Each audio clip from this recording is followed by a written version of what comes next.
Muy buenas noches.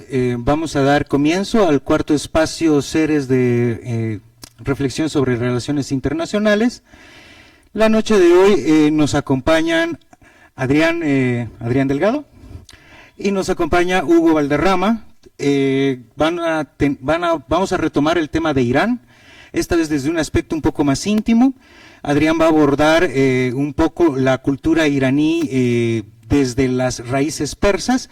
Eso nos va a permitir tener una aproximación hacia lo que es el trasfondo de la cultura iraní actual, para entender un poco las dinámicas de lo que se ha estado aconteciendo.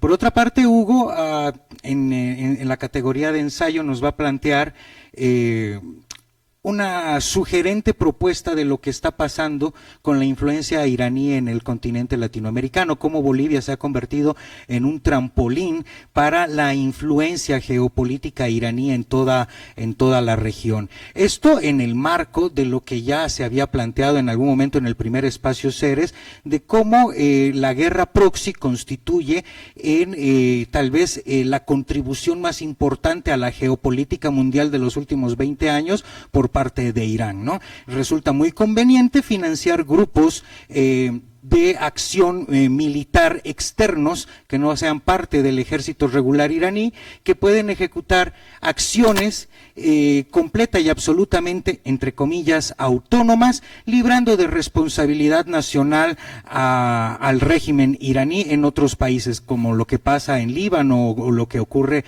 en la Franja de Gaza con Hamas o con Hezbollah. Entonces, es un trabajo muy importante que ha logrado recopilar mucha información a lo largo de un buen periodo de tiempo para podernos exponer esta tesis tan sugerente.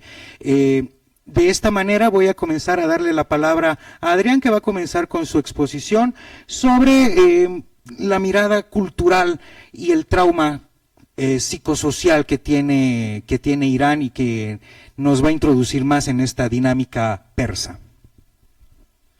Muy bien, muchas gracias. Antes de iniciar, un saludo a mi primo que seguramente está viendo esto y cumpleaños el día de hoy.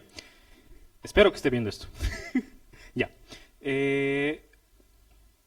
Como siempre, cuando yo expongo estos temas de los análisis geopolíticos que realizo, primero siempre me gusta hablar del marco analítico del que parto, para que todos estemos hablando el mismo idioma. Y bueno, esto para quienes ya han estado presentes la anterior vez les puede sonar un poco repetitivo, pero entre los autores, los conceptos que mantengo, que utilizo para abordar esta temática, es un enfoque bastante materialista, donde busco abordar lo que es la dialéctica de clases, la dialéctica de estados y la dialéctica de imperios. ¿Para qué? Para explicar cómo a través de la interacción entre la lucha de clases, intereses entre grandes grupos de intereses prácticamente, no me gusta tanto el concepto de clases, los conflictos entre los estados y los conflictos entre imperios se termina moldeando lo que es la realidad actual. La dialéctica de clases termina generando el sistema económico que tenemos, la parte del sistema legal. Entre estados, justamente viene a ser la delimitación entre los estados, los acuerdos, y entre imperios, que son estados que desbordan sus fronteras, llega a ser ya la injerencia, tanto de forma activa, de forma de un poder fuerte y de un poder débil, dependiendo del tipo de imperio. Entonces, para ello, yo utilizo tanto a Marx como a... Uy, se me ha ido el nombre del otro autor.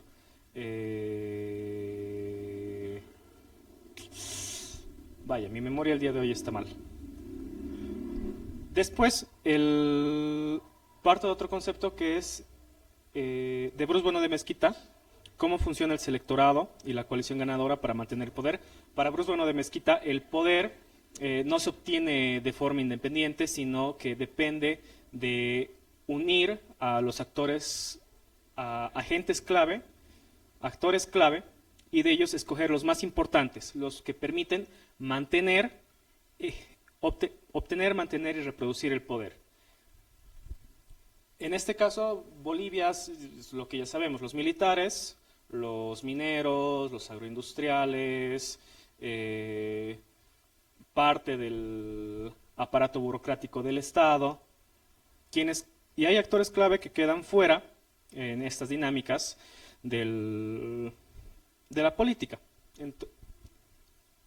como ser grupos de médicos, de científicos, educadores, sindicatos, en este caso en Bolivia, y ya por afuera queda todo el selectorado, todo el pueblo que escoge. Bruce Bueno de Mezquita menciona dos dinámicas, una es la democracia y otra es la dictadura. En la dictadura, para que esta coalición ganadora, este selecto grupo de personas, obtenga la mayor cantidad de recursos del tesoro público, no solo siendo acceso a recursos estratégicos, sino también a concesiones, leyes favorables y más, busca expulsar de la coalición a los miembros de la coalición. Es lo que sigo repitiendo todo el tiempo, es lo que hemos visto en los discursos contra los LGTBIs, actualmente contra los sindicatos y más. Entonces, cuando el grupo se vuelve muy reducido, Bruce Bueno de Mezquita menciona que son dinámicas ya dictatoriales, cuasi dictatoriales en estos casos, y cuando la coalición ganadora es amplia, pasa a ser lo que es gobiernos de carácter democrático. La política después, según von Clausewitz, es negociación, pero no.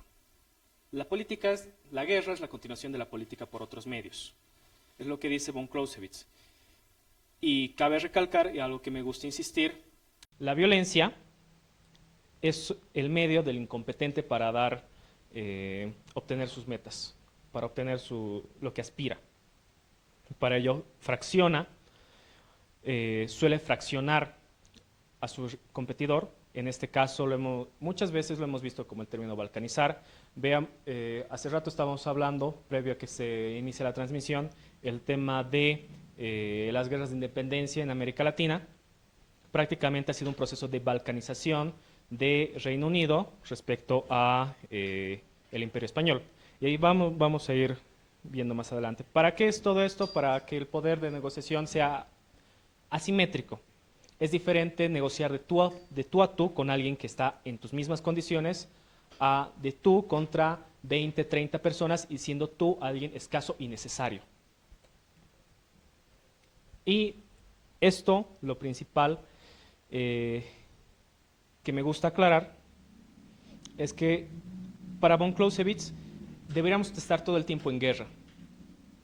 ¿Qué es lo que impide la guerra constante? Son dos cosas. O la logística llega a ser inviable, es prácticamente el motivo porque en América Latina no tenemos más guerras, porque invadir a otro país en América Latina es horriblemente costoso, imposible. Pregúntale a Chile, que se adueñó de Perú durante varios años. Y el segundo es que tengas una fuerza militar, una fuerza disuasoria militar muy fuerte.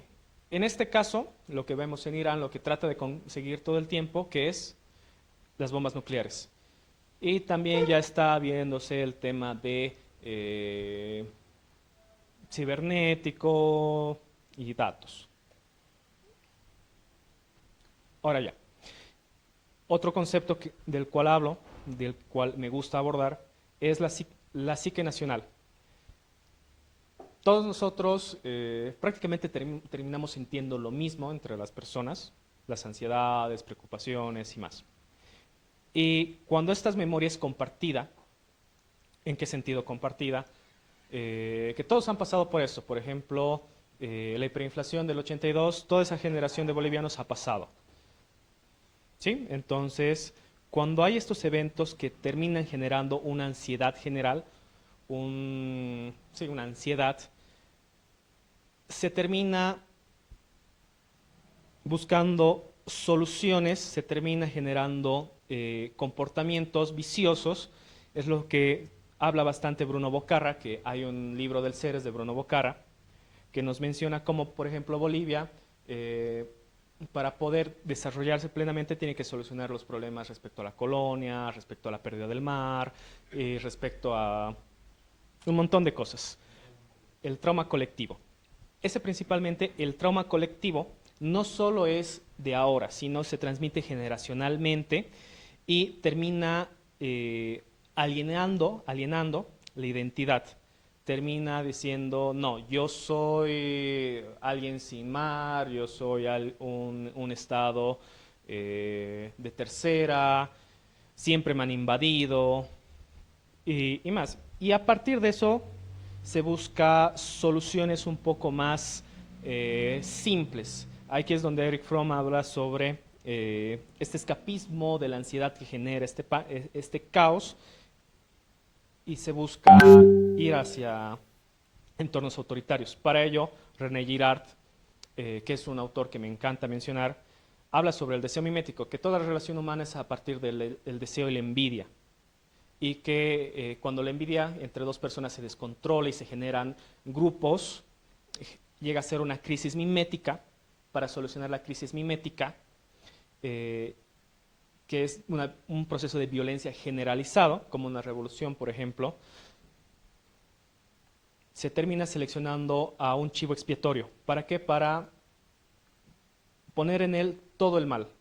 Se lo sacrifica y a partir de eso hay los rituales, la parte religiosa y más. Ahora, René Girard solo lo menciona en la parte para la descripción de la religión, que menciona que solo hay una religión que no cumple esto y es el catolicismo, que su relato es completamente diferente, es la dignificación de la víctima. Pero, ¿qué es lo que estamos viendo actualmente a partir de la modernidad?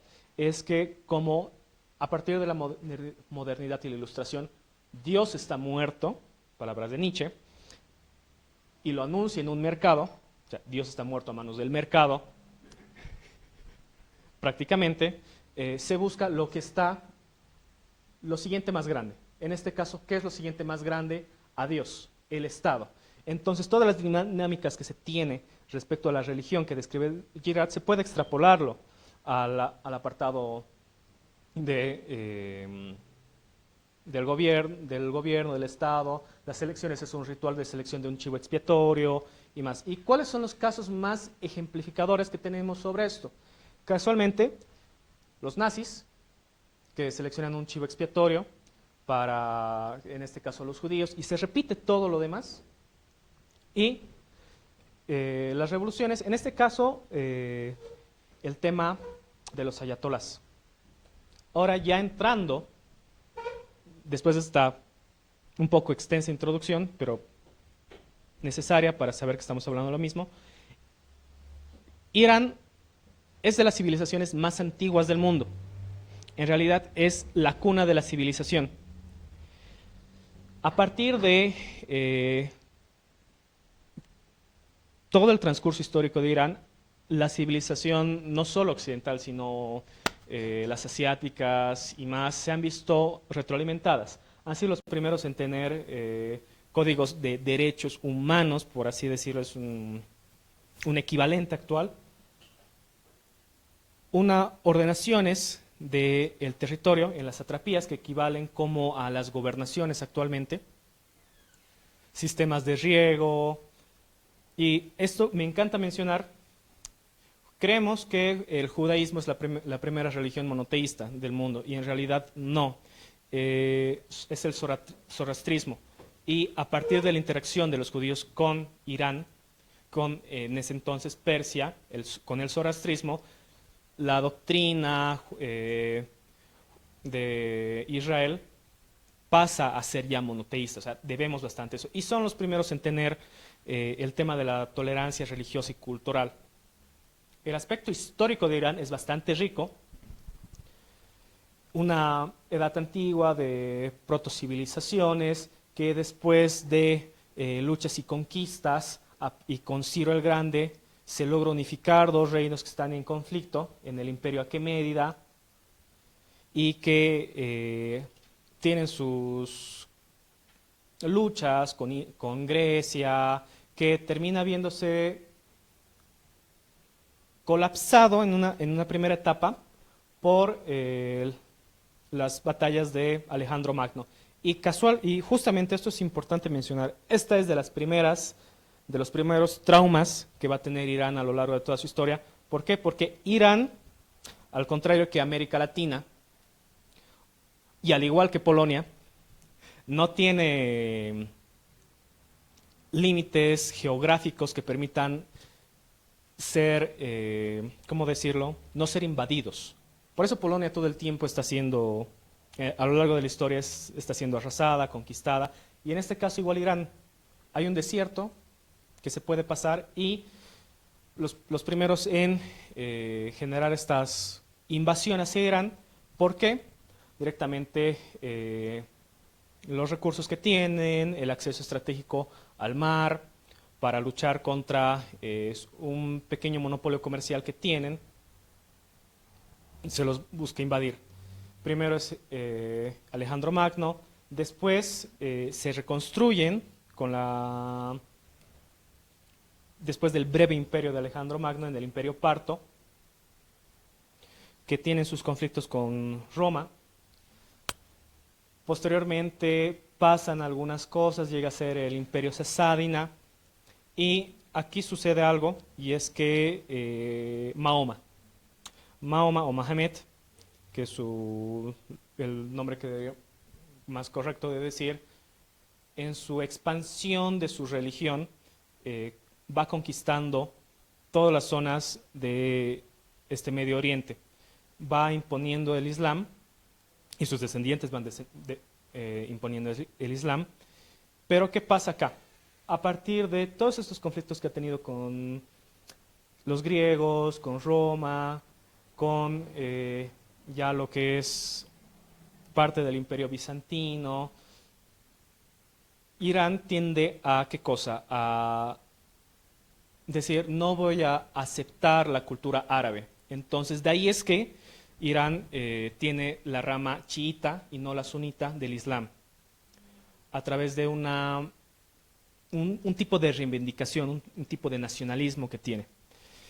Ya después de esto viene la peor etapa para Persia, que son las invasiones de los turcos, de los otomanos, que es desde 1200 hasta el siglo XV. Posterior a esto se logran un cierto grado de independencia, llega a ser la dinastía safávida.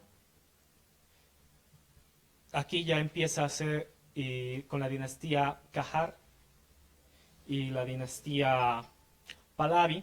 Vemos ya el aspecto más colonial del entorno de la geopolítica, o sea, invasiones de Reino Unido, de Rusia y más, y actualmente ya tenemos lo que es la República Islámica de Irán. Esto es todo lo que mencionaba: ejércitos romanos, bizantinos, mongoles, otomanos, de área contemporánea. ¿Para qué son estas conquistas? Territorios, principalmente territorios y accesos estratégicos. Y llegamos a la actual República Islámica. Durante la parte de la última dinastía existe este boom del petróleo. Entonces hay un tesoro público que no está siendo distribuido. Este tesoro público que no está siendo distribuido está en muy pocas manos, y surge esta crisis mimética a partir de la desigualdad. Se busca derrocar al Shah, y una vez derrocado el Shah, surge lo que pasa en la mayoría de las religiones, digo, en la mayoría de las revoluciones, y es que se trata de minimizar lo que ya mencionaba, la coalición ganadora, para tener la mayor parte del poder en pocas manos. Entonces, los ayatolás, que son el equivalente a los obispos de la religión islámica en la rama chiita, van empezando a hacer estas limpiezas en los partícipes de la revolución. La coalición se va haciendo otra vez más pequeña y llega a ser este tema más dictatorial. Pero ¿qué está detrás de? O sea, ya he mencionado toda esta dinámica, pero hay que recordar el tema del trauma colectivo. No tiene fronteras fuertes y todo el tiempo ha sido invadido por ha tenido las guerras con los griegos, la cual ha sido victoriosa, con Alejandro Magno, los romanos, bizantinos, otomanos, los mongoles, los turcos, los grandes imperios coloniales. Entonces genera este trauma hacia la invasión, ese miedo hacia la invasión. Y al tener una figura fuerte, se la deidifica, se trata de volverlo como un dios, un gran líder. De ahí este tema, tiene miedo a la libertad, y por el miedo a la libertad que tiene Irán, cede esta misma, ¿a quién? A un ente autoritario, en este caso, los ayatolás. ¿Y qué es lo siguiente que hace? Busca, ¿qué cosa? Este es el mapa anterior que había realizado para la exposición anterior, que es sobre los conflictos. Irán tiene su propia agenda, igual que Rusia. Pero, ¿qué es lo que Irán tiene en su propia agenda? Generar proxies. Busca generar proxies, generar fronteras proxies. ¿Para qué? Para que la invasión sea imposible. Para que sea imposible volver a ser vulnerado.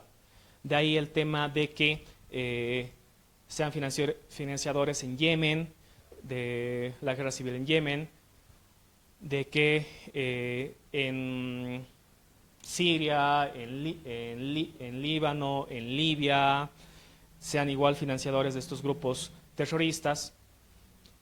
¿Qué más?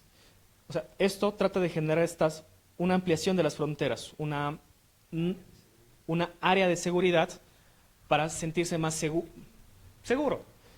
Y busca hacer frente a quiénes, a sus otros rivales. ¿Quiénes son sus otros rivales? Bueno, los imperios coloniales.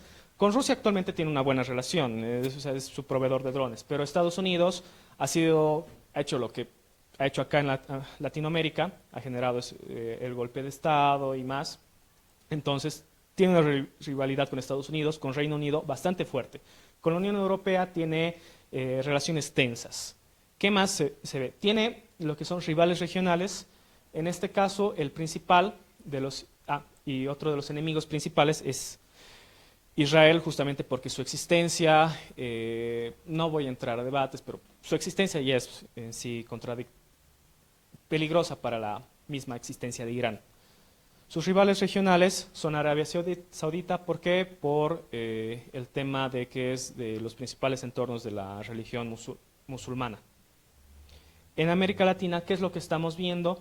Que busca tener socios estratégicos por medio de acuerdos, y trata de financiar en cierto grado lo que son grupos paramilitares, grupos clandestinos, que es lo que sucede un poco entre la frontera de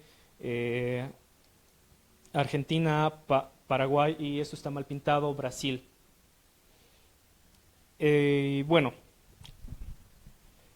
aquí quiero ir con todo esto como cierre y la ansiedad del vacío. Es la historia que ha tenido Persia, que ha sido renombrada más adelante como Irán, la nación de los arios, es que a través de todas las cicatrices que ha tenido, todas las invasiones que ha tenido, todas las vulneraciones que ha tenido, lo que está haciendo actualmente no es la locura de uno, el fanatismo de uno, ni nada de eso. Es un reflejo de actitudes que tratan de calmar la ansiedad colectiva que tienen. O sea, no por eso se justifica lo que están haciendo, obviamente, pero para poder entender esto hay que comprender justamente cuál es la psique de cada nación. Como actualmente Bolivia, o sea, estamos traumados, todas las naciones están traumadas, pero hay naciones menos traumadas que otras. Hay naciones que, por así decirlo, han ido a terapia. Y a través de eso han logrado tener buenas relaciones con sus vecinos regionales, han logrado mantener lo que es una autonomía en lo que son sus decisiones y son plenamente soberanos. Es el caso de Suiza. Podríamos ser Suiza si el Estado va al psicólogo. Gracias. Gracias, Adrián. Lo realmente perturbador y preocupante es que no hay muchos ejemplos más allá de Suiza. Es bastante complejo, sobre todo, no creo, sobre todo en un periodo en el que todos los países le están dando un giro completo a ciertas políticas que se han ido repitiendo a lo largo de ya varios años. Veamos el caso de Suecia con el tema de la migración, veamos los recortes en sanidad que está haciendo Alemania para metérselo a rearmamento por considerar una amenaza real la posibilidad de una invasión rusa en el futuro. Veamos cómo todos estos países nórdicos se han ido endureciendo en estos temas de migración. Y veamos lo que está aconteciendo el día de hoy, el día de ayer, solamente en la península ibérica, lo que está pasando, se están yendo nadando de Marruecos a España, generando una crisis humanitaria en esta ciudad específica, puesto que pues Marruecos está más cerca de España de lo que está Cuba de Miami, por ejemplo. Entonces, es una situación compleja la que atraviesa todo el mundo, y en ese sentido quiero agradecer a Adrián, que nos ha hecho un excelente marco histórico teórico y que nos va a permitir entender con más facilidad lo que nos va a venir a sugerir Hugo, que se los presento. Hugo Valderrama, escritor, ex docente universitario, pero sobre todo pensador libre, independiente, que tiene las ganas de sugerir las cosas en ya varios libros que ha escrito. Este creo que es el tercero, el cuarto, que va a salir dentro de poco con esta temática sugerente. Estamos aprovechando el espacio, la temática, para impulsarnos. Hugo plantea algo un poco más picante. No es tan diplomático a la hora de sugerir esto. Hugo está planteando que Bolivia se ha convertido en el trampolín para que Irán pueda saltar a distintas regiones latinoamericanas en el marco de su guerra proxy. Así que los voy a dejar con Hugo Valderrama. Gracias. Si me ayudan con las luces, por favor. Creo que Hugo no va a tener presentación. Como te sientas más cómodo. Gracias. Gracias por la presentación, Pedro. Felicidades, Adrián, buen marco histórico. A ver, yo planteo lo siguiente. Voy a partir de un principio que creo que lo vamos a compartir todos. El Homo sapiens como especie, nosotros tenemos tres grandes debilidades, ¿no? Nos fascina el dinero, nos fascina el sexo y nos fascina el poder. Y de las tres, las que más nos gusta es el poder. Porque con poder tenemos las otras dos. ¿No? El poder es más rico. De hecho, hasta hace no mucho... No, y está probado, ¿no? Cada vez... estoy leyendo un libro de la historia de Perón, escrito por un peronista, que cuenta la cantidad de muchachitas de 14 a 16 años que tenía Perón como su harén personal, y que las muchachitas se sentían orgullosas de pertenecer al harén personal de Perón, ¿no? Bueno, ok, bien, esta historia aparte. Bien, lo que yo planteo es lo siguiente. En Occidente, a partir del 90, cuando empieza este proceso de la globalización, se cae el muro de Berlín, se desintegra la Unión Soviética teóricamente, es como que pensamos que ya se habían acabado los problemas, ¿no? Un tanto que le creemos a Fukuyama y pensamos de que íbamos a vivir el resto de la historia hablando de asuntos crematísticos y tecnológicos. Lo cual es cierto, estamos hablando de temas tecnológicos y crematísticos todo el tiempo. Pero los conflictos macro que hacía referencia Adrián, no se fueron con la caída de la Unión Soviética. Y no van a desaparecer nunca, porque a los seres humanos nos fascina el poder.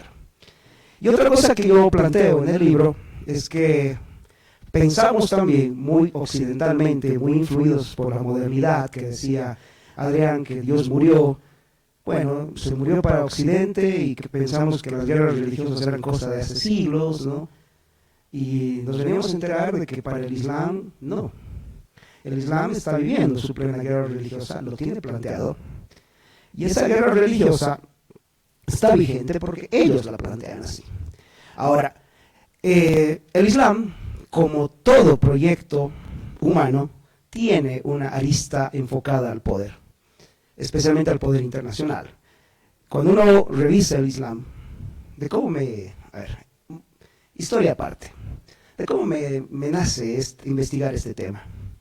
Yo tengo mucha familia viviendo en Europa, primos muy cercanos viviendo en Europa. Uno de estos mis primos está casada con la prima de Axel Kaiser. No sé si lo ubican a Axel Kaiser, al chileno.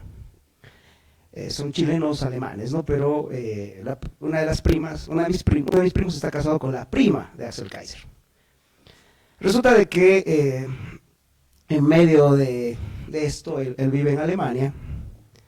Él invita tiene un hijo de 10, 11 años, hace como 3 años atrás, tenía 8 años el niño, hace una fiesta infantil y obviamente había cerveza, había cerdo, y en el curso del muchacho, de mi sobrino, había dos niños de familia musulmana. No los invitaron a la fiesta, porque me dice mi primo, primero que no son amigos de mi hijo, o sea, si no es amigo de tu hijo, pues no lo invitas a la fiesta de tu hijo, ¿no? O sea, sentido común. Y segundo que, bueno, yo entendí que como son musulmanes, no comen puerco y yo estaba haciendo toda una cuestión con puerco. Ok, ¿en qué creen que terminó ese acontecimiento familiar? Una demanda por islamofobia. O sea, mi primo acabó pagando 5.000 euros a la alcaldía, creo, o alguna cosa así, por no haber invitado a una fiesta a los niños de la clase, ¿no? Los niños se quejaron a los papás fueron a la escuela y los citaron. Bueno, eso me puso a reflexionar, algo que en Occidente nosotros tenemos como un valor dado, que es la tolerancia. A ver, aquí seguramente hay gente católica, atea, gente que odia a Cristo y otros que lo aman. Seguramente si nos ponemos a hacer eso, nuestras familias son un tanto así, ¿no? Todos tenemos una prima beata, yo tengo 2, y todos tenemos el primo ateo y tú como que estás al medio, pero no nos agarramos a cuchillazos en una cena familiar, ¿no? Al menos yo no sé ustedes, pero es como que vivimos este estilo de vida. Y esto me fue motivando a ver qué pasaba con el Islam radical y me metí a estudiar mucho el Islam los últimos años y descubrí que ese concepto no existe en el Islam. Hay 2 cosas que el Islam no tiene como concepto en su religión: tolerancia y paz. Es decir, si yo voy y me peleo con Pedro a golpes y llegamos a patearnos y demás, y supongamos que Adrián dice, ya pues párenla, ya son tipos de más de 40, están calvos, viejos, ya no están para esas cosas. Y llegamos a un acuerdo de paz. Bueno, para mí murió el conflicto, para Pedro también. Resulta que en el Islam los conflictos no mueren, entran en tregua. Y esto debe llamarnos la atención, porque resulta de que la tregua para ellos terminó hace rato. Es decir, el Islam radical hoy está en plena expansión belicista en el mundo, no solamente en Bolivia, en el mundo entero. Y el éxito que tienen los grupos radicales del Islam es que hoy día tienen una amplia tecnología como para convocar a una yihad y convocar a cualquier fanático religioso a que agarre y nos acuchille a todos ahora mismo. No, porque una de sus ventajas es que los grupos religiosos, los grupos de fanáticos, no necesitan una estructura militar clásica como la que conocemos, ¿no? Basta que digan, bueno, hay que morir por Alá. Y vienen y nos acuchillan. ¿Okay? ¿Qué es lo que está pasando hoy día en Europa y en Estados Unidos? ¿No? ¿Se han fijado? Había un ataque hace no mucho a un desfile LGTB, ha dicho que lo había mandado a matar, lo dijo por Alá.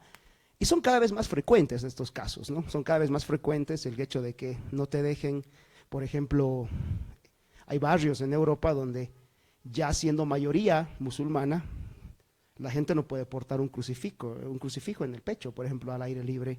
Ya las mujeres tienen que cubrirse. Ya está dándose casos donde las mujeres en ciertas universidades tienen que ir a pasar clases con velo, aún la mujer sea atea.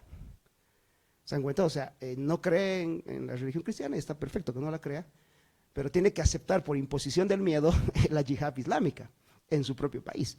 Entonces está pasando eso y son realidades latentes. Y eso me llegó a ver qué está pasando en América Latina. Bueno, en América Latina descubrimos que hay 2 países que tienen relaciones militares directas con Irán. Uno somos nosotros y otro es Venezuela, ¿no? Tenemos acuerdos militares firmados en los últimos años, tanto Bolivia como Venezuela.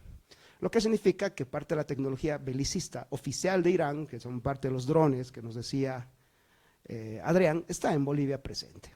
¿Okay? Están en Bolivia y se están usando. Ahora, hay otra forma en la que Irán ha penetrado al país, y es a través de los acuerdos con ciertos grupos radicales de la izquierda latinoamericana y que lo viene haciendo hace mucho tiempo. Y esto es un hecho probado. En mi libro yo cito la investigación de uno de los mejores criminólogos que tiene Bolivia, que es Grover Kolke, que él ha convivido un tiempo en la frontera de Irán con Irak, haciendo una investigación, y ha convivido también con los grupos radicales acá. Y hay una cosa muy, muy complicada, o sea, están repitiendo un esquema de radicalización en Bolivia que implica, por ejemplo, a ver, seguramente ninguno de nosotros tiene como objetivo de vida, ¿qué pasó? ¿El perrito? Quiero escuchar la clase. Ok. A ver, nosotros, por ejemplo, como parte de nuestro estilo de vida, amamos la vida, ¿se dan cuenta? O sea, no somos gente que, a ver, puedo tener disensos con cualquiera de ustedes, pero yo no voy a romperles una botella por eso, ¿se dan cuenta? O, por ejemplo, el hecho de que yo mire a mis hijos como yo, el padre protector. En el Islam, esas cositas son detalles que cambian. Los hijos para los grupos radicales islámicos no son algo que el padre deba proteger. Son mártires, son soldados, son militantes. O sea, tienen cosas como que lo más cercano al profeta Muhammad es un mártir muerto en guerra. Y son cosas que están en el sistema educativo. O sea, no es que me los estoy inventando, lo tengo citado. Entonces, son este tipo de radicalismos que se han ido metiendo. Por eso no es de extrañar que, por ejemplo, los grupos radicales del MAS estén dispuestos a morir por Evo. ¿Se han cuenta? O sea, han usado esta técnica de penetración, de eliminar el yo, el pensamiento muy común de los grupos radicales y están presentes. Lo que yo muestro es que, aparte de eso, de esta penetración cultural, está habiendo una islamización a raíz de ayuda. Hay un hospital iraní en La Paz, no sé si lo conocen. Ese hospital iraní, por ejemplo, tiene como condición que las mujeres vayan cubiertas. Y lo irónico es que eso se hizo en un gobierno en teoría indigenista. Si uno analiza, para la mujer aymara, el cabello es parte de su cultura, lo lucen, lo muestran, ¿no? Pero viene este asunto y le dice, bueno, si tú quieres trabajar aquí, pues tienes que cubrirte el cabello, ¿no? Y eso está sucediendo, o sea, ya hay una penetración islámica, hay un crecimiento de las mezquitas en el país, ya hay como 8, hay 2 en Cochabamba, hay como 4 en La Paz, hay como 3 en Santa Cruz, son varias las mezquitas, uno hace cuentas, y hay grupos violentos. Ya se han atrevido los musulmanes en Santa Cruz, por ejemplo, a pedir que la alcaldía de Santa Cruz, no sé si sabían esto, a pedir que la alcaldía de Santa Cruz norme la forma en la que las mujeres cruceñas van a la plaza 14 o 24 de septiembre los domingos. Se entenderán que las cruceñas en época de verano van a la plaza con shorts, bueno, está bien, su libertad, y no les gustó, porque dicen que los ofende ver mujeres tan descubiertas, por ejemplo. A mí no, pero a ellos sí. O sea que esto está pasando, o sea, son cosas que están sucediendo ya en América. Y otra cosa que yo he planteado además es el uso del narcotráfico como un instrumento de financiamiento. Douglas Farah, que es una de las fuentes que yo cito, ha hecho un seguimiento de la ruta de la coca boliviana. La cocaína boliviana es de alta calidad, es decir, le vendemos cocaína a drogos finos. Y el mercado de la cocaína boliviana ha cambiado. ¿Por qué creen que se dan cuenta, la cocaína boliviana siempre se la encuentra en Argentina, Paraguay o parte de Brasil? Están yendo hacia afuera, ¿no? Están yendo hacia el Atlántico, hacia Europa a través del Atlántico, porque a través de Europa, con su conexión con Turquía, esto ingresa a Asia también, y la cocaína boliviana está manejada por grupos de radicales islámicos financiados por Irán, y está ayudando a financiar grupos proxy que el propio Irán tiene en los países que nos decía Adrián. Es decir, en Bolivia se está usando la posición geográfica de Bolivia, que es envidiable porque tienes fronteras con un montón de países, 5 países, somos la frontera más grande de la región, somos el corazón de Sudamérica, tenemos en el altiplano boliviano, y esto me lo decía un experto en informática, la posibilidad de tener el mejor escenario para el espionaje informático de la región, el altiplano boliviano, por una de las razones, como hace frío, las computadoras no se calientan tanto y eso te da ventaja para hacer gran procesos no soy experto en el área, pero esto lo decía un tipo que yo cito en el libro. Es decir, la condición del altiplano boliviano para hacer espionaje de alta tecnología a través de internet, penetración de telefonía y tecnología es envidiable. Y es algo que a Irán le interesa por lo que nos decía Adrián, su posibilidad de usar sus avances tecnológicos en esta guerra. Y eso está en Bolivia. Los recursos nucleares, ni qué decir, pero sobre todo la posibilidad de usar el narcotráfico boliviano para financiar grupos de crimen, o sea, los grupos de crimen organizado y terrorismo, que le sirven a él como procesos de desestabilización en otros países. Es decir, no es tan inocente ya la presencia iraní en el país, ya lo han declarado amenaza el gobierno de Argentina, el propio gobierno de Chile lo ha declarado una amenaza, y además, bueno, la penetración, no sé si se acuerdan, cuando subió López Obrador a México en su gestión del 2018, creo que fue, una de las primeras medidas que decretó fue que los bolivianos ya no tenían ciertos requisitos para ingresar a México, ¿no? Era más libre, visa. Bueno, eso tenía que ver por algo que luego dijo Patricia Bullrich.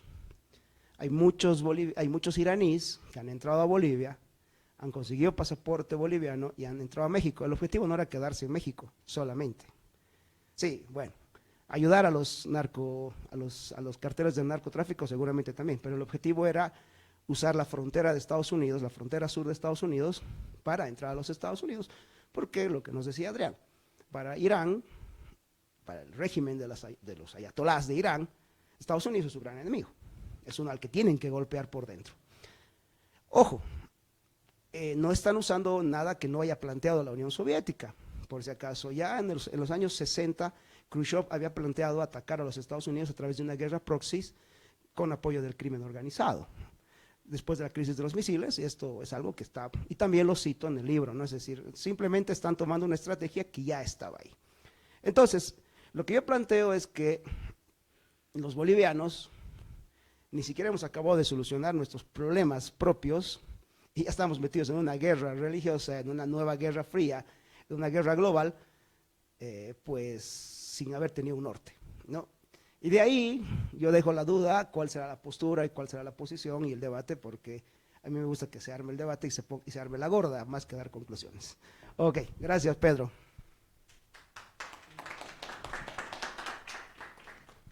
Gracias, Hugo. Has tenido un manejo milimétrico del tiempo, lo cual nos va a permitir que la sesión de debate sea un poco más amplia. Me voy a permitir introducirla. Cuando Hugo dice que el Islam radical se sustenta filosóficamente en la intención de destruir Estados Unidos y destruir Israel, no está hablando figurativamente. Es decir, esto está escrito en la constitución existencial del régimen ayatolá de iraní. Es decir, es el segundo o el tercer artículo que habla que la destrucción de Estados Unidos y de Israel es una misión que se debe completar. Es decir, es una razón existencial para el Irán del régimen ayatolá, la destrucción de Estados Unidos y de Israel. Tengamos en cuenta esto cuando pensemos en plantear esquemas de negociación de una posible tregua o paz internacional, sobre todo cuando nos referimos a Israel. ¿Cómo se negocia con la persona cuyo objetivo existencial es destruirte? ¿Cuál es la posibilidad de llegar a un acuerdo con quien su razón fundamental de existencia es tu aniquilación? ¿Hay posibilidades de negociación en esa circunstancia de conflicto? ¿Es posible pensar en una negociación de paz entre Israel e Irán, que prácticamente son las fuerzas competitivas más fuertes en la región, sin que sean los únicos regímenes en conflicto? Porque ya lo dijo muy bien Adrián, el conflicto en Medio Oriente no es estrictamente Irán-Israel, ese es el actual. El conflicto que trasciende nacionalidades en Medio Oriente es el conflicto al interior del Islam, entre lo sunita y lo chiita. Ese es un conflicto muchísimo más antiguo que trasciende fronteras, que trasciende el marco conflictivo clásico fácilmente identificable entre Israel e Irán. Ahí estás ampliando muchísimo el margen y aún así no es todo el panorama conflictivo de Medio Oriente, porque no nos olvidemos que en Medio Oriente se encuentran dos de las principales naciones sin Estado de todo el mundo. Uno son los palestinos en todo este territorio de la Palestina, pero están los kurdos, y los kurdos están no solamente en Irán, están como en 3 o 4 países más, en ninguno son nación, en todos son minoría y en todos están sufriendo una situación muy compleja de persecución y de sometimiento nacional, si se puede decir, en todas circunstancias. Es decir, donde están los kurdos hay la susceptibilidad de una guerra civil instalada.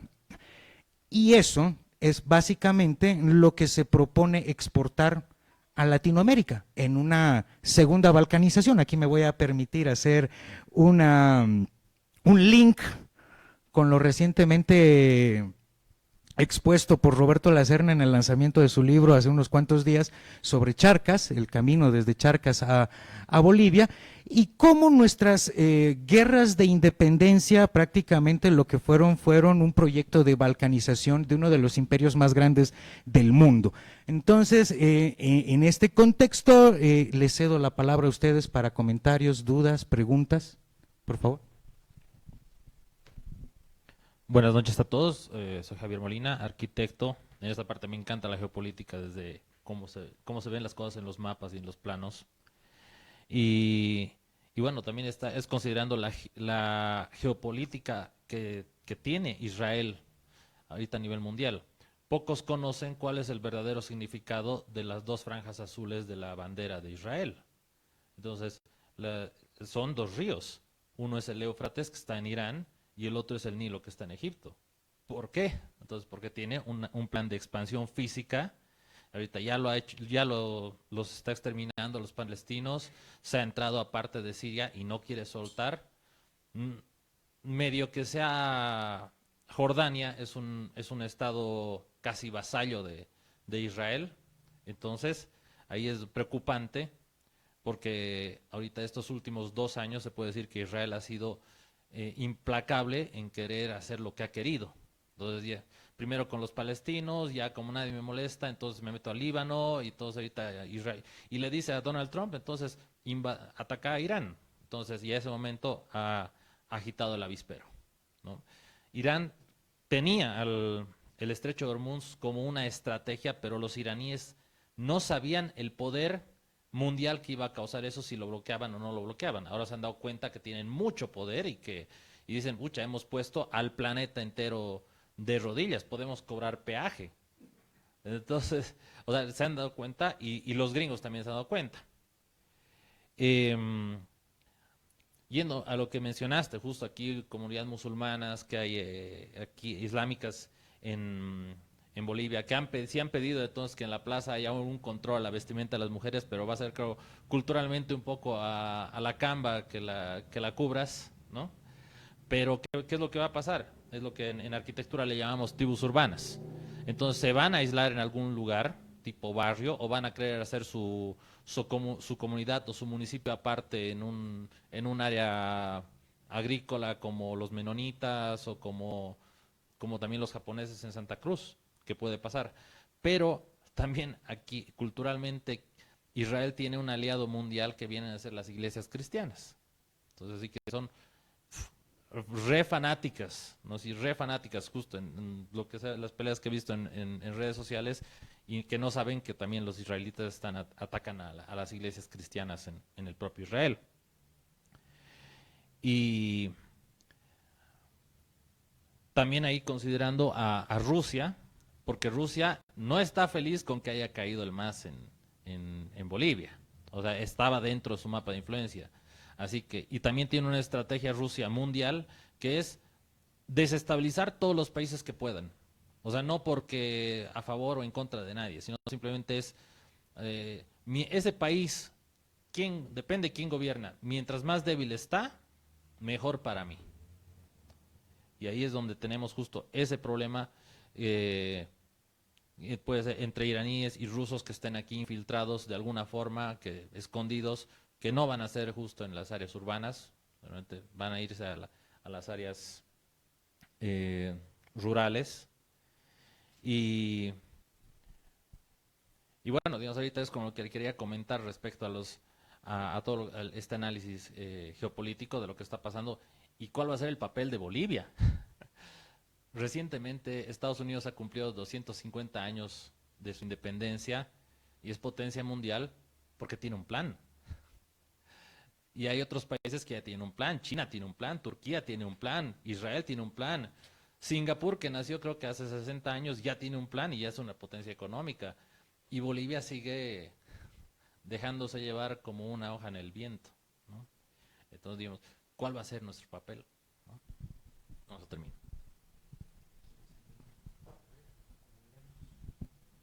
Gracias.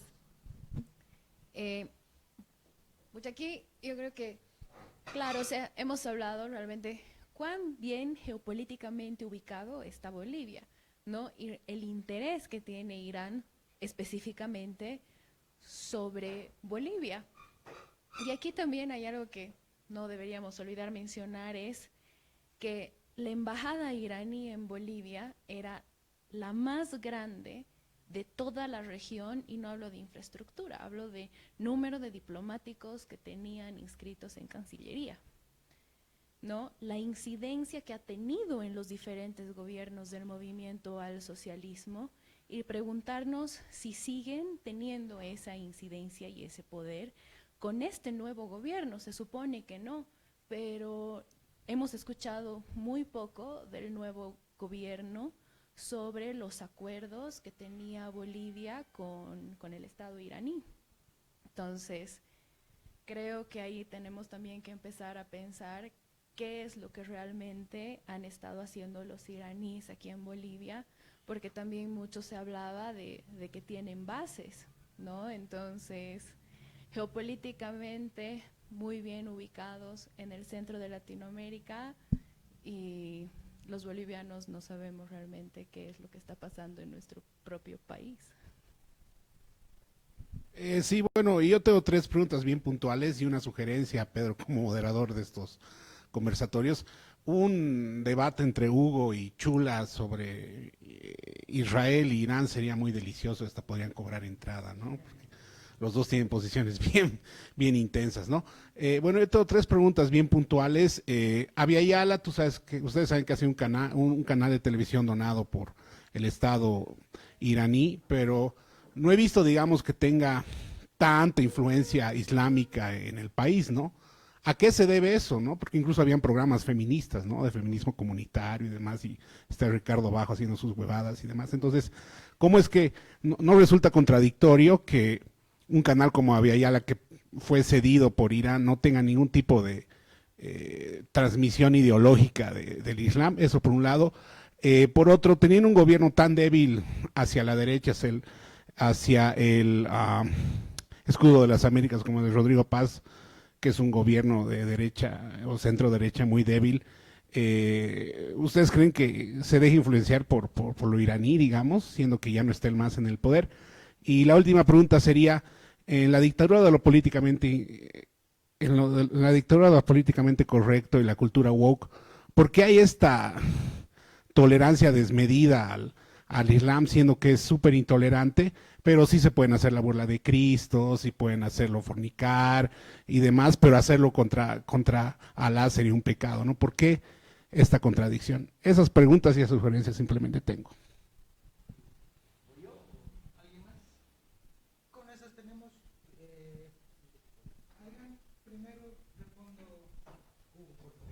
Bueno, en resumen, para las tres, dialéctica de estados, de imperios y de clases. La interacción entre los estados no es neutral, directamente se influye uno al otro, como conocer a una persona termina marcando poco, nada o mucho esa interacción. Lo mismo entre los estados, lo mismo entre los imperios, lo mismo entre las clases sociales, entre los diferentes estados, entre los diferentes imperios. Algo que yo quiero recalcar un poco de justamente el marco analítico para hablar de los mismos términos, es que no existe izquierda y derecha, existe el poder, la búsqueda del poder, los recursos, y no importa que sea tu enemigo mortal, si te da plata, negocies con él. Ahora, la cuestión acá es que ¿puedes negociar con quien te ha violado? Sí, es difícil, pero sí.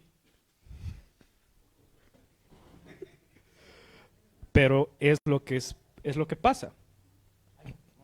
Hay matrimonios, hay relaciones laborales así, poder, conveniencia y más. Entonces, Irán puede negociar directamente. ¿Qué está haciendo con lo de Hormuz? Está negociando.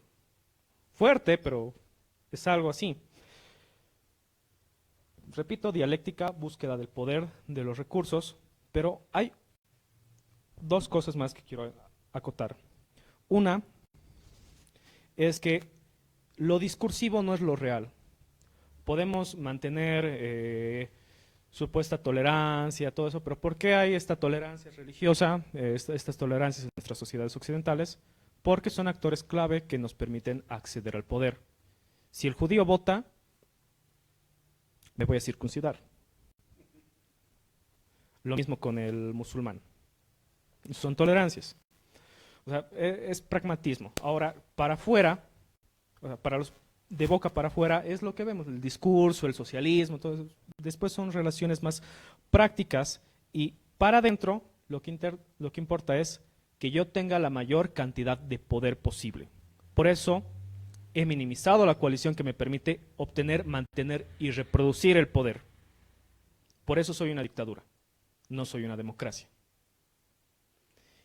Y una cosa que quiero aclarar, la última, es que no se trata del Islam, se trata de toda religión que no sea la católica. Toda religión que no sea la católica, según Girard, sus discípulos y todo eso, según su análisis que han realizado, hace esto. Igual toda doctrina política. Se busca un chivo expiatorio, se busca un enemigo que se instrumentaliza más tarde esto para crear oligarquías y que mantengan el poder. Solo el catolicismo, y ya a partir de la modernidad lo que necesita el mundo es el equivalente político al catolicismo en el entorno de las religiones, porque es una religión que surgió de la dialéctica entre otras religiones, que dignificó a la víctima y totalizó. Por eso no es un pueblo de Dios único, todo el mundo es el pueblo de Dios. Lo mismo en la política deben hacer. Una doctrina totalizadora de la búsqueda del bienestar y la salvación de cada persona, sin importar quién sea, sin importar dónde esté, sin importar los recursos que tengan. En otras palabras, no debe existir jamás un homo sacer, una persona sin derechos, que esté fuera del sistema legal. No importa si es dentro de nuestras fronteras o fuera de nuestras fronteras. Gracias. Gracias. A ver, vamos, tu primera pregunta era sobre Abya Yala, ¿no? Bueno, en este caso, creo que el proceso de islamización que viene siguiendo Irán es más sutil que frontal. Lo viene haciendo a través de, por ejemplo, lo que yo les comentaba, la presión que ejerce sobre los médicos que van a trabajar a su hospital iraní, sobre los pacientes que están ahí, ¿no? Es una cuestión más sutil. Lo que le interesaba con Abya Yala y con muchas radios comunitarias que financia era generar focos de conflicto, ¿no? Era el chismoso que va y dice, yo sé que Crispín es un boludo, ha dicho que te saca la mierda, algo así, ¿no? Esos focos de conflicto, eso es lo que buscaba. De hecho, es parte de su forma de ejercer, ¿no? La segunda pregunta era...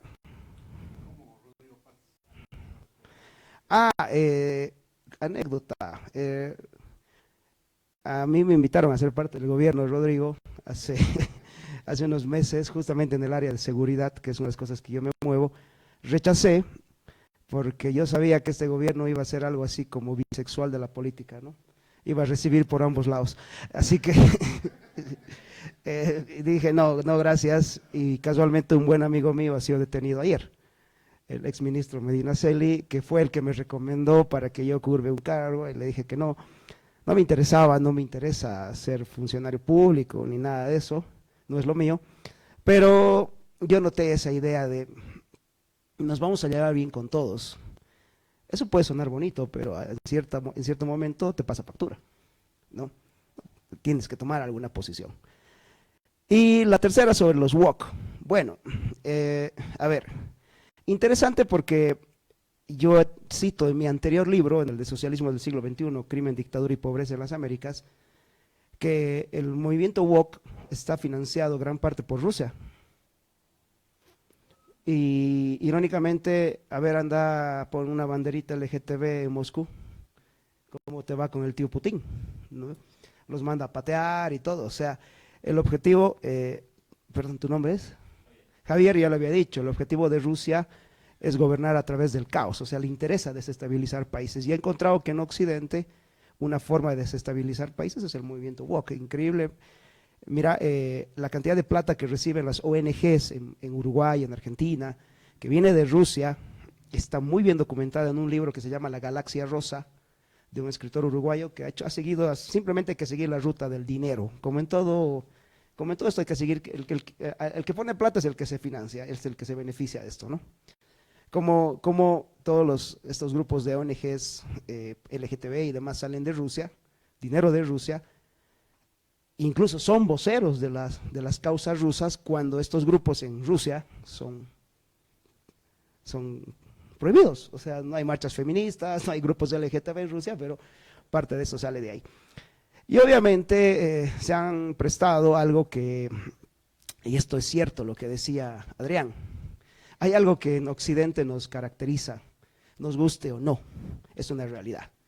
Somos herencia de la cultura católica, ¿no?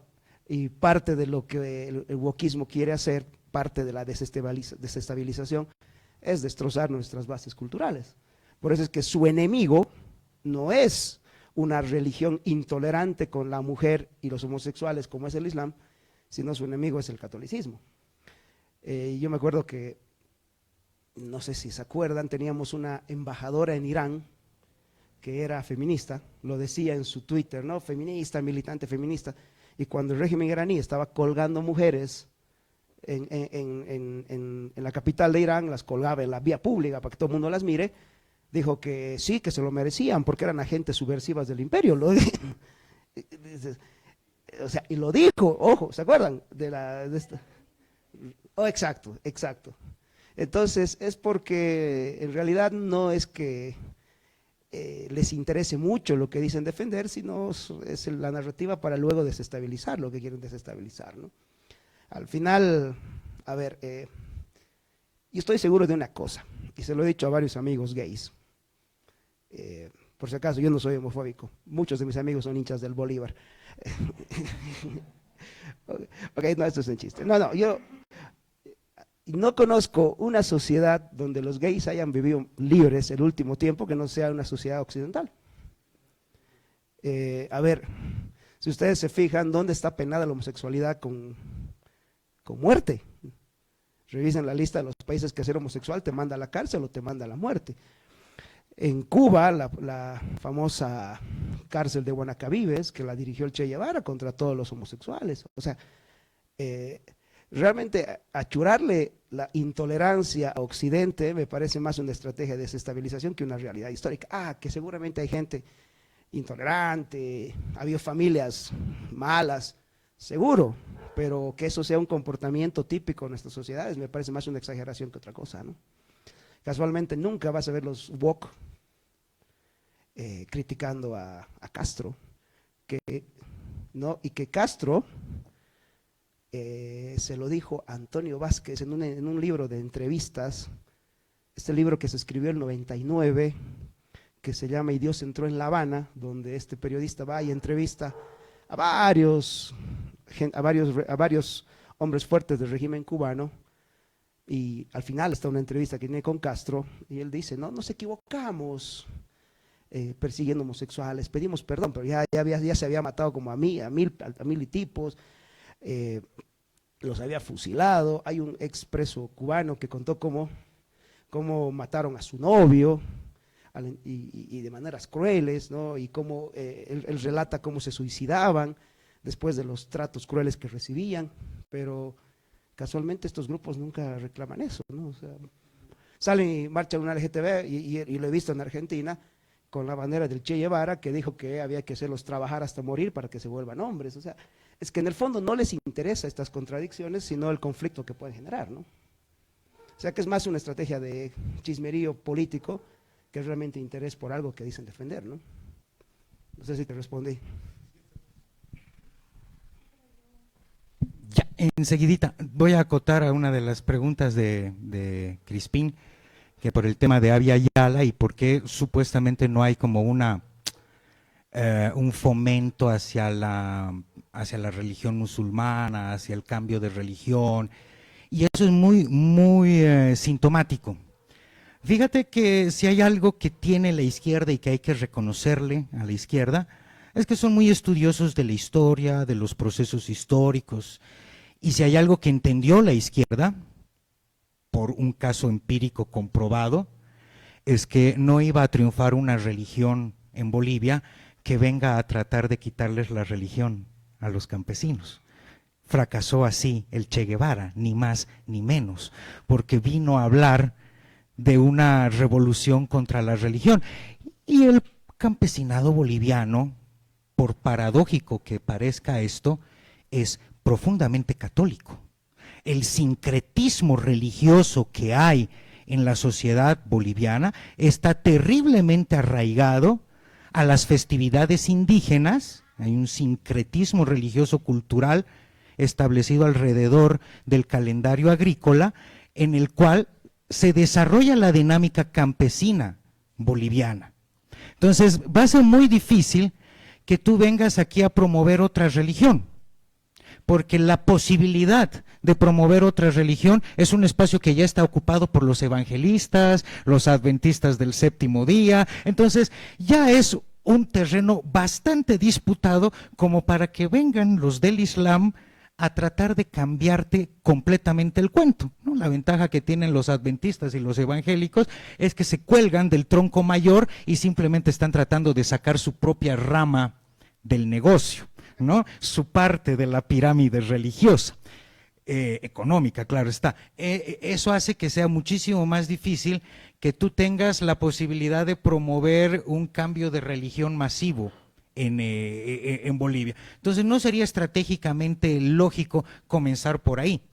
Es más fácil tratar de engancharse en la dinámica de la narrativa dominante, y la narrativa dominante ya instalada en Bolivia y en toda Latinoamérica a lo largo de muchísimos años de cepalismo es la retórica, la narrativa del imperialismo yanqui malvado que viene a dominarte y que viene a quitarte tu autonomía de los pueblos y que vas a perder tu identidad originaria por culpa del capitalismo opresor. Esa narrativa ya estaba instalada no solamente en Bolivia, sino en toda Latinoamérica desde finales de los 70, desde la salida de los detentores del Plan Cóndor, y con un trasfondo que los justificaba como que era el Plan Cóndor. Es decir, la narrativa dominante se fue estableciendo a lo largo de mucho tiempo. Y fíjate que ha costado 20 años de desastre masista poder comenzar a tratar de siquiera revisar la narrativa. Aquí no podemos decir, como en Argentina, de que ya hay una narrativa de derecha que le haga contrapeso a la narrativa de izquierda. Aquí está en ciernes. Aquí a los que defendemos el liberalismo nos cuentas con los dedos de las manos. Hay más libertarios, pero los que los defendemos con argumentos nos cuentas con los dedos de las manos. Pero es una dinámica lógica, la narrativa está cambiando. La narrativa dominante está cambiando porque lo que prometió esta izquierda cepalina no se pudo cumplir. Entonces es casi natural, esa es la razón por la cual suele cambiar el péndulo político, porque el que vino a prometer el cambio, la paz, la igualdad, la riqueza para todos, no pudo cumplir su promesa, entonces el péndulo se va a ir inclinando a quien lo vuelva a prometer, pero que no haya estado ya en el poder. Así, por favor, segunda ronda de preguntas. Gracias, buenas noches, mi nombre es Mariana Jaldín. Tengo una duda para cada uno, primero para Adrián. Tengo la duda de respecto a este trauma colectivo, si también este trauma colectivo puede estar vinculado al trauma generacional. ¿A qué me voy? A que una generación sea la que tiene el mismo tema con el mismo chivo expiatorio y la siguiente generación no necesariamente o no de la misma manera, debido a que tanto en Bolivia, incluso nosotros, Irán, Estados Unidos, Suiza y todo el mundo, hemos tenido una etapa en el siglo XX en la que cada país está un poquito más aislado o vinculado más a su región, y que hoy en día con la tecnología y la velocidad de la comunicación ya nos hemos globalizado, ¿no? Entonces lo que pasa la crisis del 2008 nos afectó, pero no tanto como nos afectaría hoy en día, porque realmente ya estamos extremadamente intervinculados. Entonces tengo la curiosidad de si también hay un vínculo generacional, tanto en el trauma de Irán, en los traumas de Bolivia, entendiendo que estamos usando esos dos territorios para analizar. Y para el otro expositor, me encantaría poder, ha mencionado cosas información muy interesante, muy masiva y muy fuerte también. Me encantaría si nos podrías facilitar tus fuentes, ¿no? Porque creo que justamente, ¿no? Como un espacio de economistas, creo que lo importante es siempre podernos agarrar del dato, ¿no? De fuentes siempre verificables para poder justamente con eso también profundizar, incluso agarrar en un tema de datos de realmente, porque, dicen como ver una cucaracha en un lugar no significa que tengas una invasión de cucarachas, ¿no? Justamente para eso tenemos la estadística como una ciencia exacta, y me encantaría poder revisar, porque has tirado tanta información que no he podido retener todo. Si nos podrías facilitar las fuentes, ¿no? Las fuentes de todo para poderlas revisar con calma, nosotros también palparnos de esa información, analizarla por nuestra cuenta y generar un criterio más allá del prejuicio. Eso, gracias. No sé. No lo he pensado tanto. Bueno, tengo ahora vienen dos cosas a mi mente. Uno, que el proceso histórico que mantenemos muchas veces en realidad está alimentado por la propaganda, y hay que saber distinguir los intereses que están por detrás. Por ejemplo, la Segunda Guerra Mundial no es la lucha de la democracia contra los nazis, es la lucha por el petróleo. Igual la Guerra Civil de España, pero no petróleo, minerales. Y en ese sentido es difícil pensar un poco el trauma generacional. Pero yo sospecho, en cierto sentido, que hay traumas construidos. ¿En qué sentido? Hay cosas que podrían haber sido completamente exageradas para instrumentalizar a la población y que esta población ceda su libertad a un poder autoritario. En eso vemos quizás relatos indigenistas. En eso vemos luchas sociales, en eso vemos mucho. Y que estos traumas, si bien pasan de generación en generación, yo sospecho de que no son eternos, que su inercia va cayendo con el tiempo, así como los rituales religiosos se van transfigurando y que, por ejemplo, el caso que más me gusta hablar, solo para incitar un poco a que lean la Biblia, es los supuestos milagros de Jesús, ya porque yo tengo una lectura más materialista de esto, que caminó sobre el agua y dio su discurso, estaba en un barco. O cuestiones que damos más, nos avispamos, pero no nos avispamos lo suficiente, somos lo suficientemente inteligentes para criticarlo, pero no para ver su utilidad, no para entender lo que está detrás. Por ejemplo, vemos el tema de la supuesta virginidad de María, que el chiste es que le ha sido infiel. No, ha sido violada. Pueden entender el contexto de la empatía de Jesús a través de eso.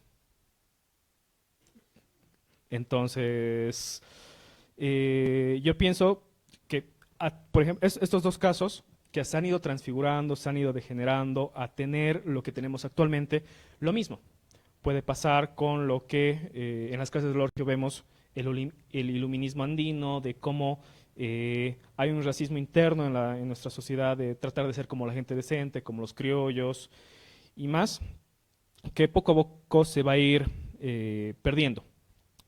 Yo lo cerraría con una frase de Abraham Lincoln, y es que puedes mentir a todos poco tiempo, puedes mentir a muchos mucho tiempo, pero no puedes mentir a todos todo el tiempo, y poco a poco se va a ir entre olvidando y llegando a la verdad. Como vemos actualmente los relatos que están dignificando un tanto la herencia del Imperio Español en nuestras tierras. Entonces, yo pienso que quizás con el tiempo o se va a olvidar, se va a decir la verdad, o la mentira ya va a ser una cosa tan absurda que ni nos vamos a dar cuenta de qué estaba hablando. Gracias.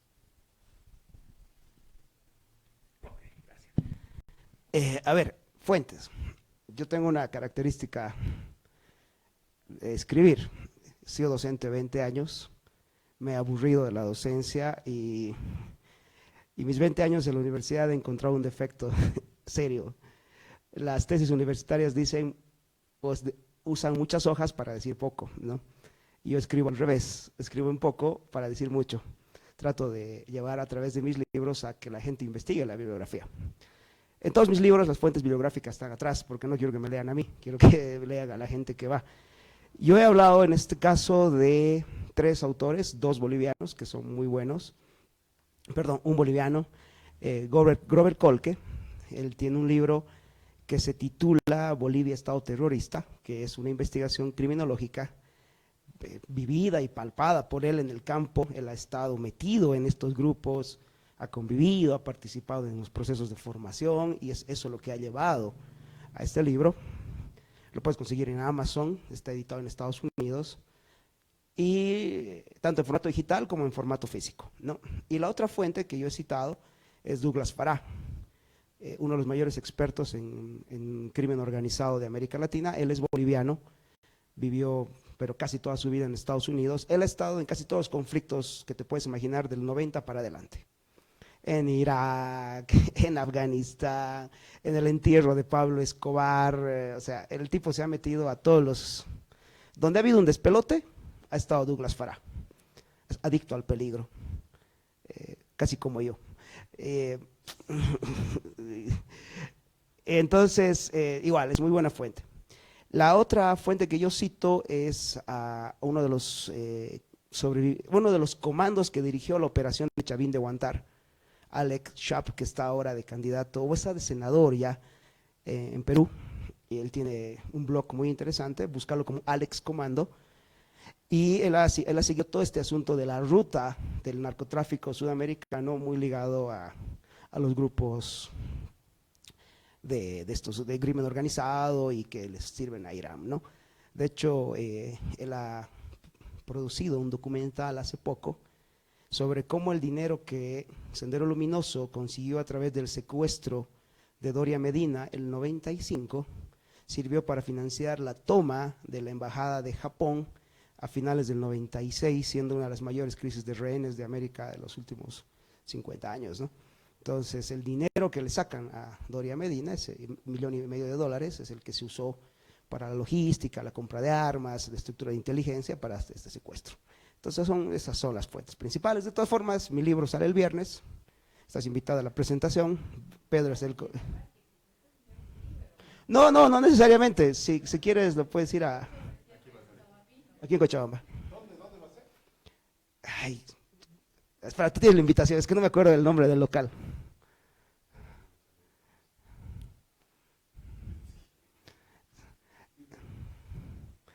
Es el Salón BMI que queda en la Valdivieso, esquina Salamanca, frente a la Fiscalía.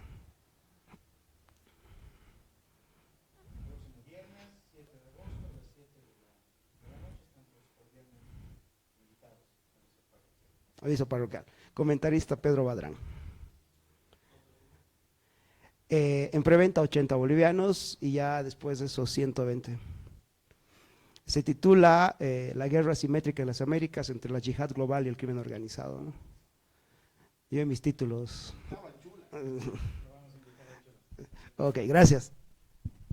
Gracias, Hugo. Yo iba a cerrar justamente con este aviso parroquial y de alguna forma también iba a dar respuesta a tu pregunta, ya que yo he tenido la oportunidad y el deber de leerme esta obra antes de que sea publicada. Entonces, les puedo dar cuenta de que es un ensayo muy sugerente, que tiene una gran cantidad de datos muy interesantes. Quizás no estén sistematizados, es lo que le sugería a Hugo, que una segunda parte puede ser la sistematización en una matriz de datos de todo lo que ha recopilado. Básicamente son 3 o 4 los autores que le dan el grueso contextual y teórico al libro, pero está muy bien documentado en cuanto a notas de prensa, ¿no? Notas de prensa que ya establecen un rango de nivel de análisis que van desde los medios más, tal vez, qué sé yo, superficiales como Infobae, hasta otras cadenas de noticias mucho más especializadas en este tipo de noticias, como DW y como muchas otras. También hace contrastes entre cómo se hace el tratamiento de noticias. Esto es muy importante, porque vivimos en un mundo donde hay diferentes puntos de vista sobre el mismo acontecimiento. Yo les voy a invitar a hacer un ejercicio. Cuando se haga una revisión de prensa, uno tiene que hacer primero una matriz de medios de comunicación para saber a quién responde cada medio y cómo trata cada noticia. Y ahí uno puede encontrar los matices de cómo la misma noticia es tratada de forma diferente según el medio es de izquierda, de derecha, de centro o alguna institución académica. Mientras los intereses políticos son muchísimo más claros en los medios extremistas, el centro y los niveles académicos se limitan simplemente al esclarecimiento del hecho.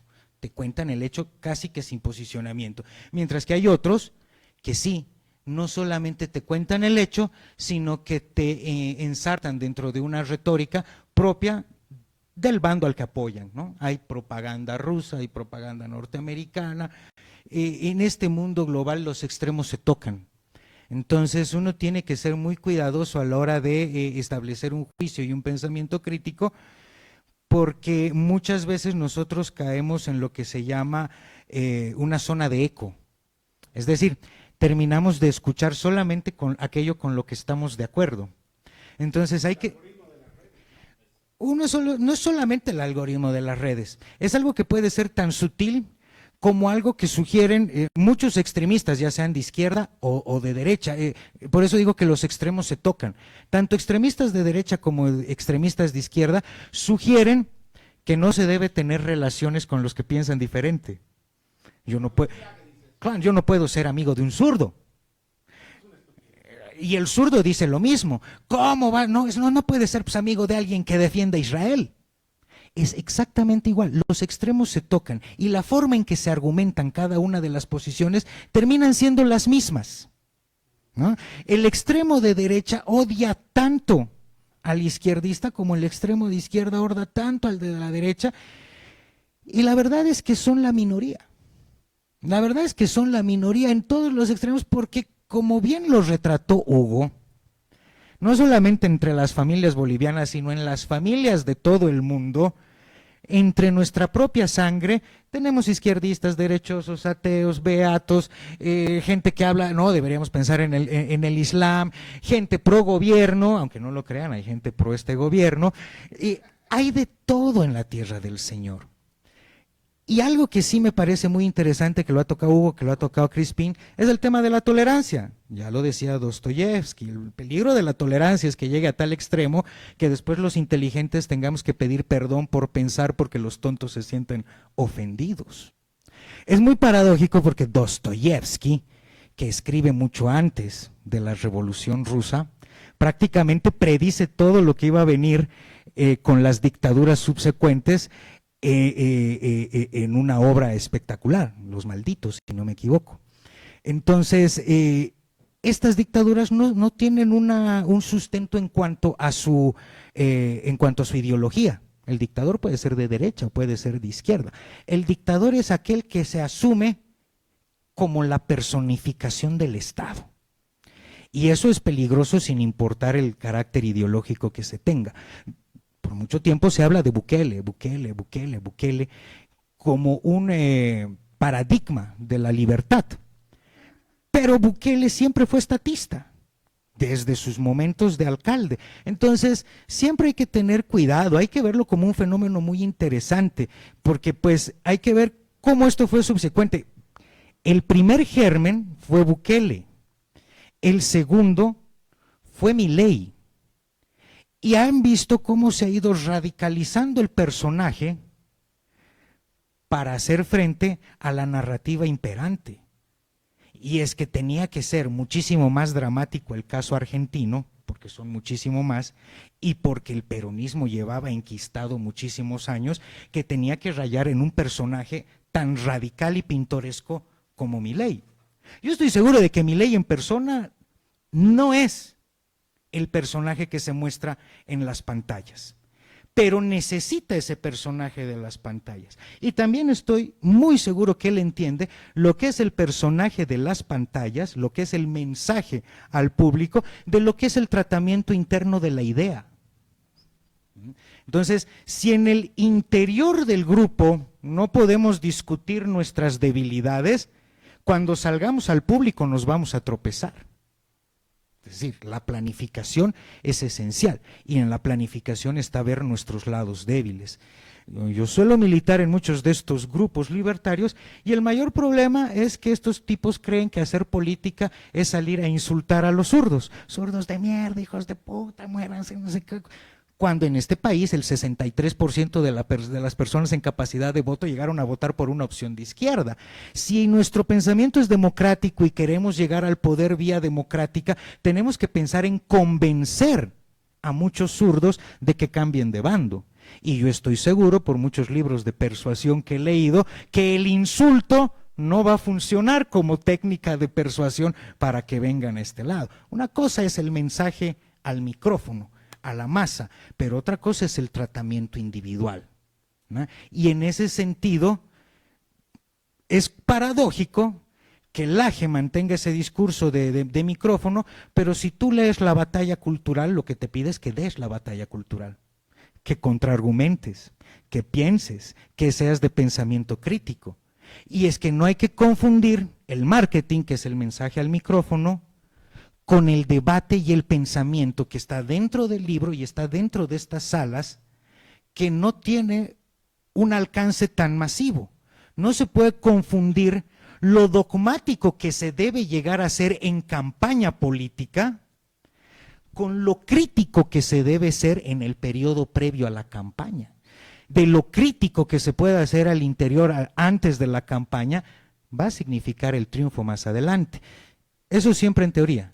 Vivimos en un país donde a un tipo le preguntan una cosa importante, el señor de su bolsillo saca un chicle, y con eso inventa una no respuesta a la entrevistadora y sas cholito, la gente vota por él.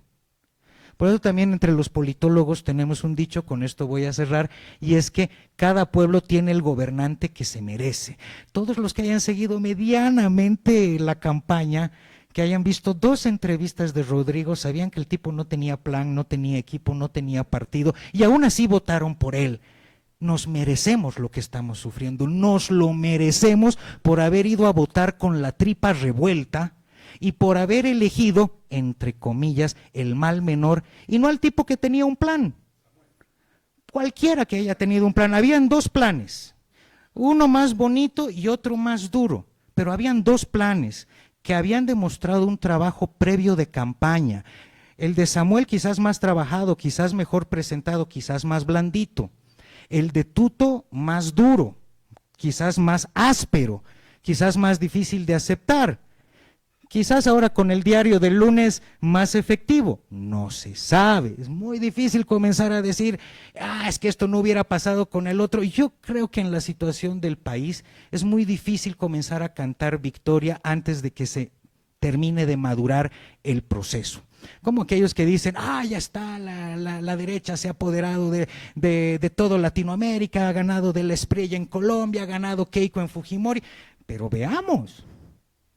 Keiko ha ganado por un puñado de votos. O sea, literalmente es ganar por un pelo. Creo que son menos de 5,000 votos con lo que ha ganado Keiko.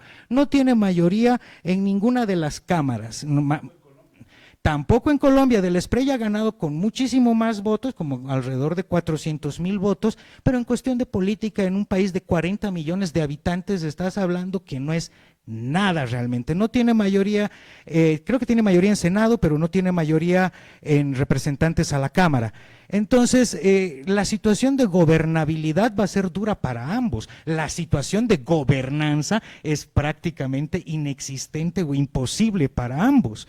Entonces, ¿cuál es la posibilidad de que realmente podamos decir que ha triunfado la derecha en el Perú? Lo vamos a saber si Keiko completa por lo menos 2 años de gobierno. No nos olvidemos que es la 9ª presidenta en 10 años. En Colombia el panorama es diferente. En Colombia estamos hablando de un país con una institucionalidad más sólida que la sociedad civil.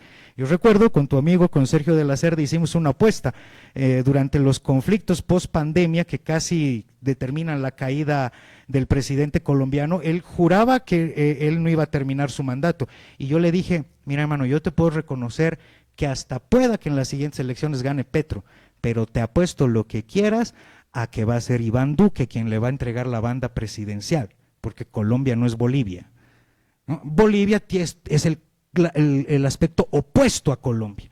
En Bolivia la institucionalidad es prácticamente inexistente y la sociedad civil es muchísimo más fuerte que el Estado, que las instituciones estatales, y eso nos vuelve un país ingobernable. Y aquí voy a retomar un tema con el que estaba hablando de Hugo al llegar acá. Hay unos cuantos países en el mundo que han demostrado ser ingobernables. Uno de ellos es Bolivia, otro de esos es Afganistán. Veamos cómo les va a estos países que son ingobernables, donde los comunes no se pueden poner de acuerdo en un plan para la construcción de un país. Ya lo decía Adrián, es muy poco probable que Bolivia se desintegre invadida por sus vecinos. Logísticamente somos un territorio caro de conquistar. Y políticamente somos un país ingobernable. Somos básicamente la piedra en el zapato del comercio internacional. Existen en el momento 2 planes para bordear por el norte y por el sur a Bolivia para la construcción de los proyectos bioceánicos, lo cual sería terriblemente paradójico porque sería haber enterrado nuestra estrategia geopolítica en Latinoamérica. Es decir, en este momento, y los voy a dejar con esto, yo creo que Bolivia ejemplifica perfectamente lo que se llama la crisis de los comunes. Un estado fallido que sobrevive porque es muy caro desintegrarlo para el resto de sus vecinos. Eso le pasa a Afganistán, eso le pasa a Irán.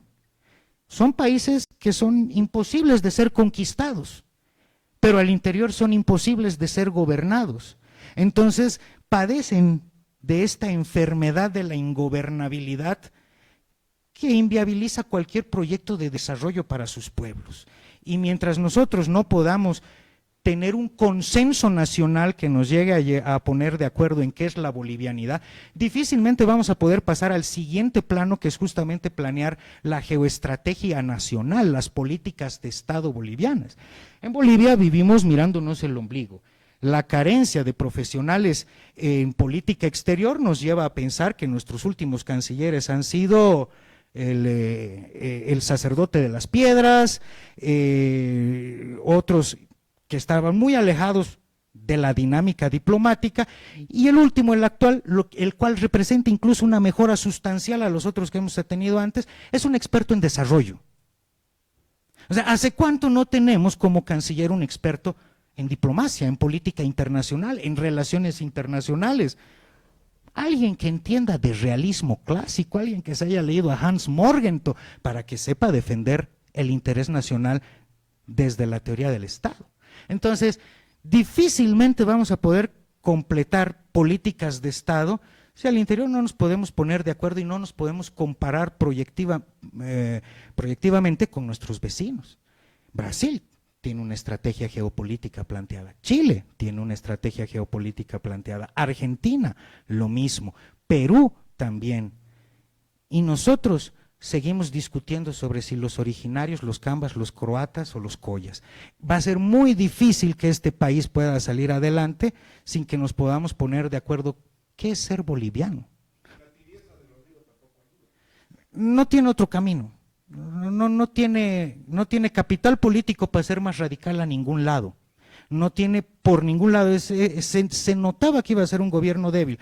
Peleado antes de salir con su vicepresidente, sin bancada, con equipo prestado, no hay posibilidades, sin plan, o sea, no había por dónde Rodrigo pueda establecer un gobierno fuerte, no había posibilidades, y eso es justamente por culpa del voto del pueblo. Gracias.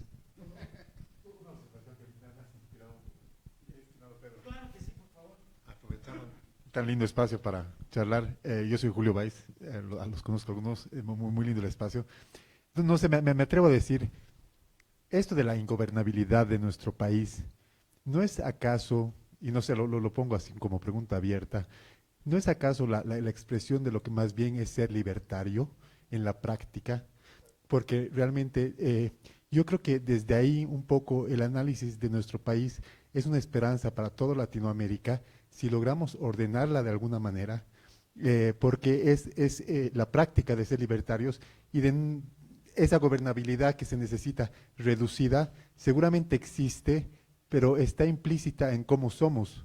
Y de alguna manera yo observo, no sé, con esperanza seguramente positiva, que la tecnología y puede realmente ayudar a ordenar ese tipo de ingobernabilidad si realmente se logra esa transparencia con la tecnología que puede prometer con todas estas cuestiones de blockchain y demás cosas, pero ahí estamos un poco retrasados con la alfabetización digital y creería que ahí seguramente hay alguna cosa interesante que debatir seguramente en algún otro espacio porque ya acabó el tiempo, pero muy lindo este espacio y felicidades por el debate.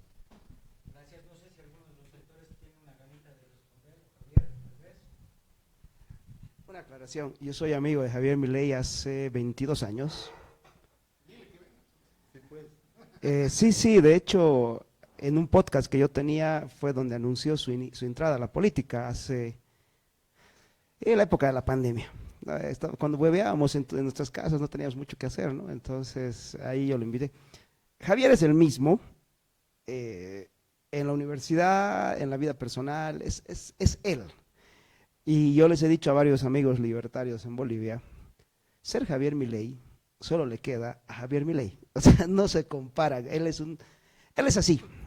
Él siempre ha sido así. Es su personalidad, es su forma de ser. Él es Javier Milei, así como yo soy Evo Valderrama o tú eres Pedro Badrán. No hay otro.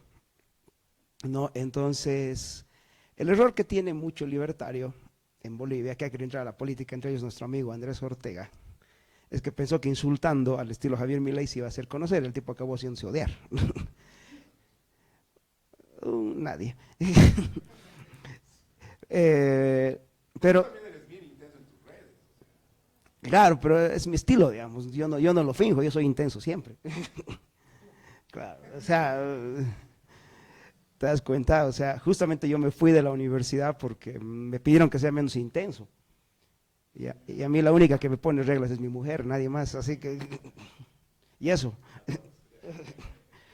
Entonces, sí, falta algo vital, yo creo. A ver, el último premio Nobel de Economía del año pasado, estos 3 economistas que inclusive tienen líneas contrapuestas en algún principio, han llegado a una conclusión.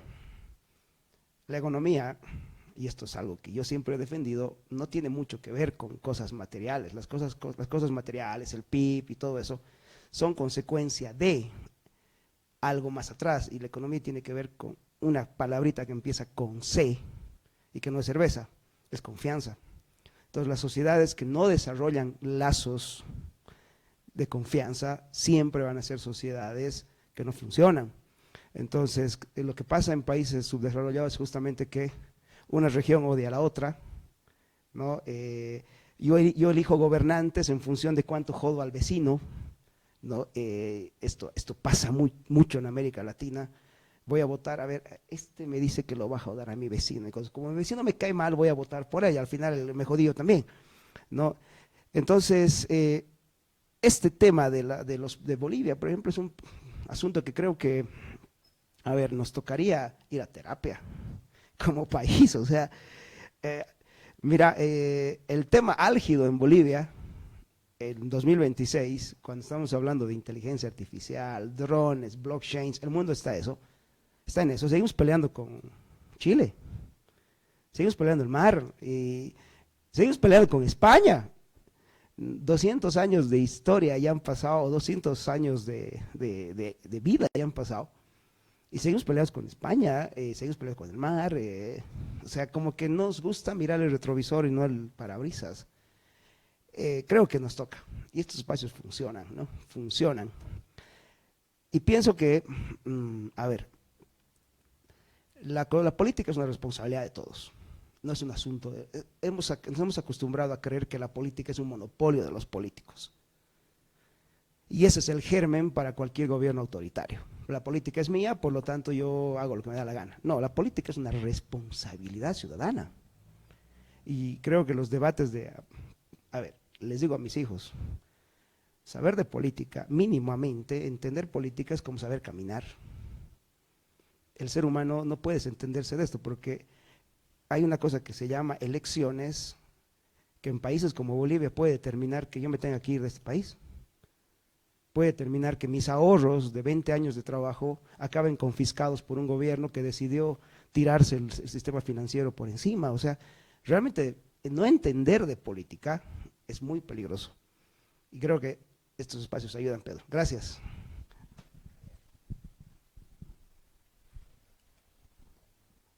Conveniencia. Conveniencia. Vamos a lograr ser gobernables por conveniencia. No. Cuando sea conveniente, cuando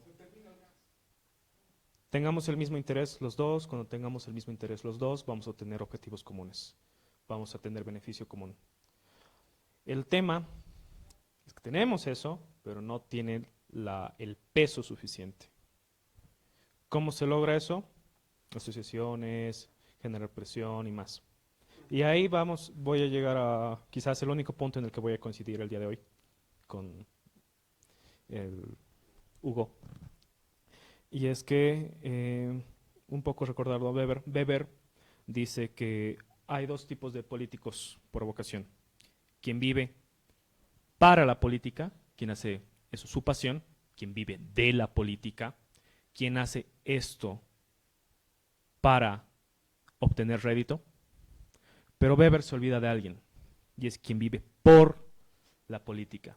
¿A qué me refiero a eso? A quien, gracias a la herencia de la política mal hecha, bien hecha y todo, está vivo.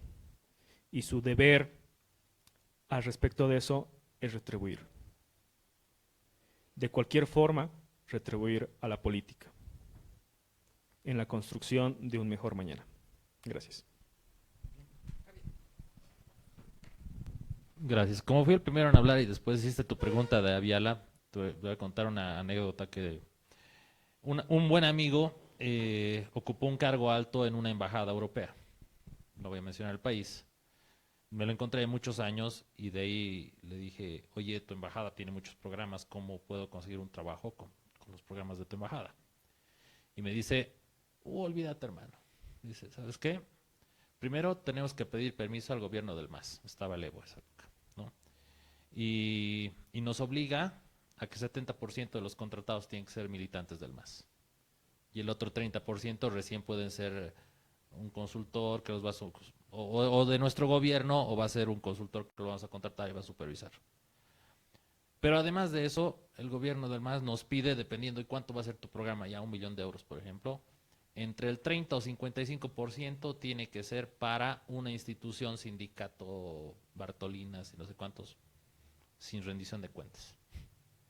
Y la amenaza ha sido, digamos, y si no acepta su embajada, que se vaya a su embajada de Bolivia. Entonces tal vez a Irán le ha hecho las mismas condiciones respecto de ya pagar el canal, pero nosotros ponemos el discurso, ¿no? Puede ser esa la situación. Eso, digamos, para complementar, ¿no? ¿Alguien más? A ver. Bueno, ya que el tema de... Sí, bien rápidamente. Sé que con algunos tenemos algunos valores liberales. No quiero ser optimista, pero siempre una pregunta bastante ingenua. ¿Ustedes creen que tal vez Dune sea, entre comillas, la esperanza o tampoco?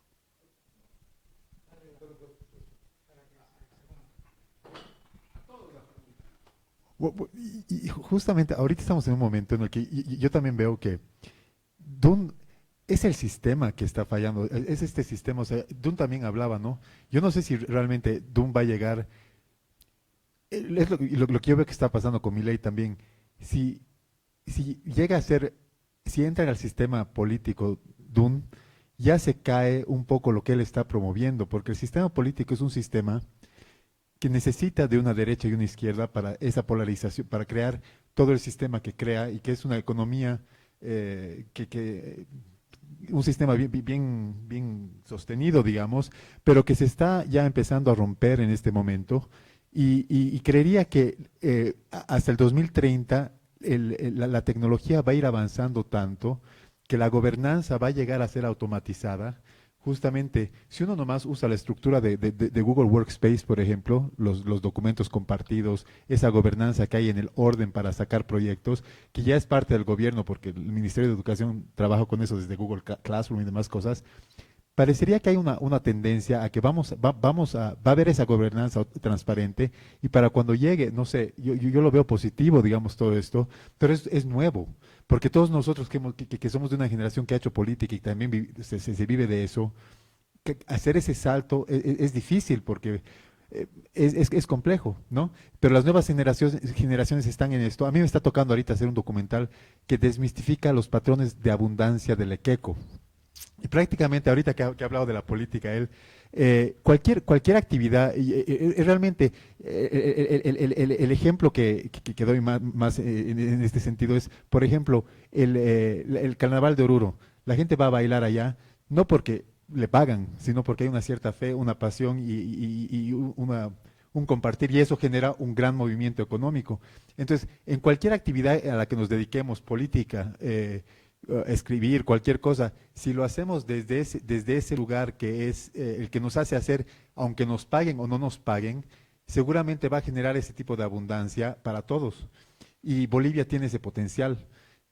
Yo creo que el apuntar hacia eso, paralelamente, mientras va muriendo este sistema antiguo, porque automáticamente se está caducando por la llegada de la tecnología, el promover discursos nuevos y enfoques nuevos, no tanto hacia la discusión, pero hacia la pasión que cada boliviano tiene en lo que hace, creo que es un enfoque interesante. Yo soy, bueno, más del lado artista, digamos, en cine y demás cosas, y cultural, pero bueno, es lo que veo que está sucediendo con la tecnología. Y con eso, nada, cierro mi contribución. Gracias. Les voy a cortar la palabra porque ya hemos llegado casi al límite. Nos vamos a quedar probablemente encerrados en el cowork si no terminamos. Yo los voy a invitar al quinto espacio Ceres. Me parece muy importante las temáticas. Voy a tomar muy en serio la sugerencia de Crispín. Voy a conversar mucho con Hugo y también con el Chula para tener la posibilidad. Y exactamente los podría poner justamente a ser ambos el abogado del diablo. Voy a pedirle a Hugo que sea el abogado de Israel y voy a pedir al Chula que sea el abogado de Palestina, y se puede armar un debate dentro del marco del respeto que nos puede llevar a comprender un poco más estos conflictos hacia ese lado. Simplemente como manera de gatilleo, lo que dijiste, lo último, de que si probablemente ese carácter de ingobernabilidad sea un signo de libertarismo en los bolivianos. Eso no es algo novedoso. Ya hace muchos años atrás Roberto Lacerna planteó la posibilidad de que realmente los bolivianos seamos muy liberales, sobre todo los salteños, sobre todo los aymaras. Exactamente, porque según la teoría del valor, el dinero fiduciario circula constantemente en el mercado. Lo que hemos descubierto en Bolivia es que el dinero fiduciario circula hasta que encuentra una aymara, y ahí se queda y entra debajo del colchón a un sistema de acumulación de capital, porque si hay alguien que es capitalista en este país, es el aymara. Es muchísimo más capitalista que el cruceño, porque el agroindustrial cruceño funciona con deuda estatal y con subsidios estatales, mientras que el aymara es terriblemente más capitalista porque es el del sacrificio, del trabajo duro, del juntar el capital, de tener para comprar dos y hacerse su cholet. Y la reproducción del capital está otra vez en el trabajo duro y el ahorro. Por eso es que los aymaras son más capitalistas. Y claro, si nosotros defendemos tanto la posibilidad de crear lo nuestro, es que somos liberales, solo que la narrativa dominante no nos deja darnos cuenta de ello. Muchísimas gracias a todos, nos vamos a ver dentro de un mes.